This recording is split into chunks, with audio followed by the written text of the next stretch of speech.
Changes in vehicle branches have long become the norm. There are many vehicles. New ones come in to replace old. Some become irrelevant, others, on the contrary, are too good. In any case, it's a natural process that is characteristic of such a large and long-lasting world. On the 3rd of May 2012, with update 0.7.3, many players could feel the inevitability of this process. In this update, the IS-4 was moved to Tier 10. This Soviet heavy tank, the predecessor of the IS-7, was adored by many players when it was situated at Tier 9. Great overall armor allowed the vehicle to show off when it was top tier in battle. In other words, it allowed it to dominate. In skilled hands, the IS-4 could cut through enemy vehicles like butter, and it was not just good, it was too good when compared to the rest.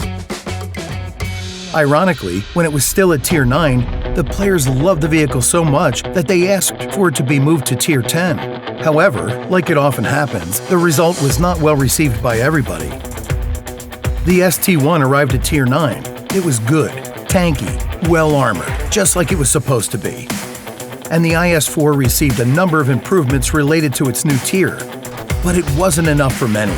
Now the IS-4 competed not just with other Tier 10s, it was also battling the impression of itself from when it was at Tier 9.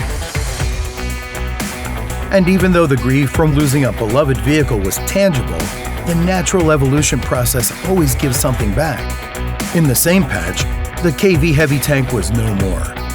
Instead, two became one with the introduction of the KV-1 and the KV-2. Those legendary vehicles that have since become irreplaceable are now a staple of Soviet heavy tanks in the middle of the branch. The conservative KV-1 with its derp gun has kept that wild balance between thoughtful and fun gameplay.